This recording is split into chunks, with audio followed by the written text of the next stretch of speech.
A few more observations about Horton Lodge and its ongoings, and I have done with dry description for the present. The house was a very respectable one, superior to Mr. Bloomfield's, both in age, size, and magnificence. The garden was not so tastefully laid out, but instead of the smooth-shaven lawn, the young trees guarded by palings, the grove of upstart poplars, and the plantation of firs, there was a wide park, stocked with deer, and beautified by fine old trees. The surrounding country itself was pleasant, as far as fertile fields, flourishing trees, quiet green lanes, and smiling hedges with wild-flowers scattered along their banks, could make it; but it was depressingly flat to one born and nurtured among the rugged hills of . We were situated nearly 2 miles from the village church, and consequently the family carriage was put into requisition every Sunday morning, and sometimes oftener. Mr. and Mrs. Murray generally thought it sufficient to show themselves at church once in the course of the day, but frequently the children preferred going a second time to wandering about the grounds all the day with nothing to do.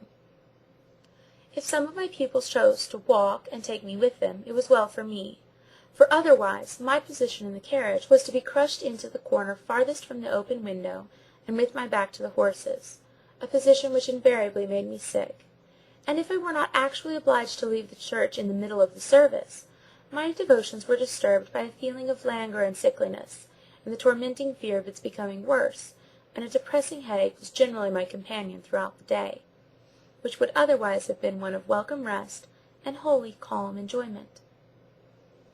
"It's very odd, Miss Grey, that the carriage should always make you sick.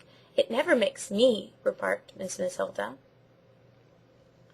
"Nor me either," said her sister, "but I dare say it would if I sat where she does. Such a nasty, horrid place, Miss Grey. I wonder how you can bear it." "I am obliged to bear it, since no choice is left me," I might have answered; but in tenderness for their feelings I only replied, "Oh, it is but a short way, and if I am not sick in church, I don't mind it." If I were called upon to give a description of the usual divisions and arrangements of the day, I should find it a very difficult matter. I had all my meals in the schoolroom with my pupils, at such times as suited their fancy. Sometimes they would ring for dinner before it was half cooked. Sometimes they would keep it waiting on the table for above an hour, and then be out of humour because the potatoes were cold and the gravy covered with cakes of solid fat.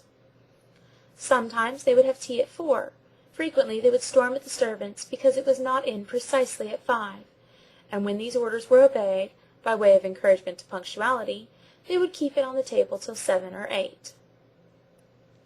Their hours of study were managed in much the same way. My judgment or conscience was never once consulted. Sometimes Matilda and John would determine to get all the plaguy business over before breakfast, and send the maid to call me up at 5:30, without any scruple or apology. Sometimes I was told to be ready precisely at 6, and, having dressed in a hurry, came down to an empty room, and after waiting a long time in suspense, discovered that they had changed their mind, and were still in bed; or perhaps, if it were a fine summer morning, Brown would come to tell me that the young ladies and gentlemen had taken a holiday, and were gone out, and then I was kept waiting for breakfast till I was almost ready to faint, they having fortified themselves with something before they went. Often they would do their lessons in the open air, which I had nothing to say against, except that I frequently caught cold by sitting on the damp grass, or from exposure to the evening dew, or some insidious draught, which seemed to have no injurious effect on them. It was quite right that they should be hardy, yet surely they might have been taught some consideration for others who were less so; but I must not blame them for what was, perhaps, my own fault, for I never made any particular objections to sitting where they pleased, foolishly choosing to risk the consequences, rather than trouble them for my convenience. Their indecorous manner of doing their lessons was quite as remarkable as the caprice displayed in their time of choice and place.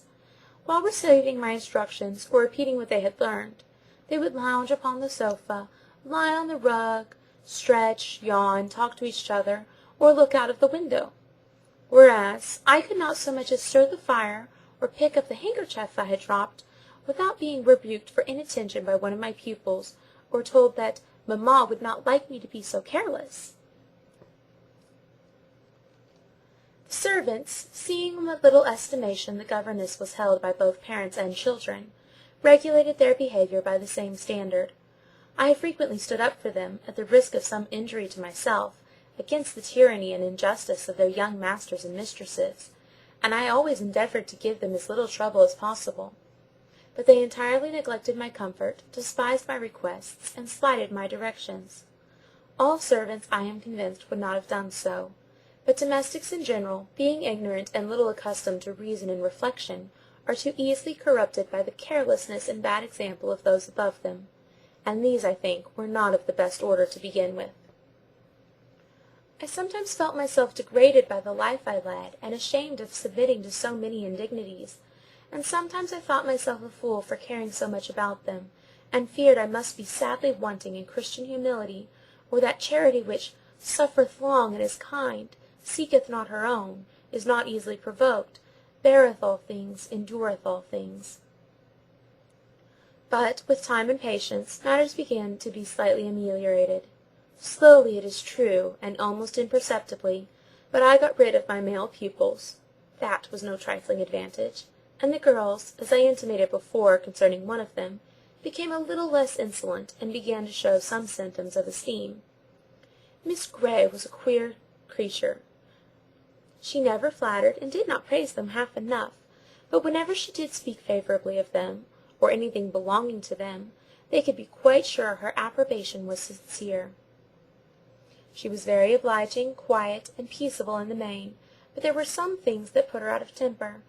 They did not much care for that, to be sure, but still it was better to keep her in tune, as when she was in a good humour she would talk to them, and be very agreeable and amusing sometimes in her way, which was quite different to mamma's, but still very well for a change.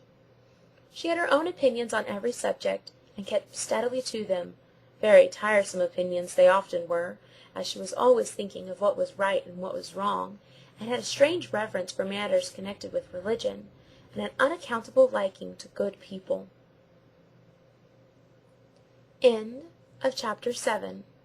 Recording by Melissa.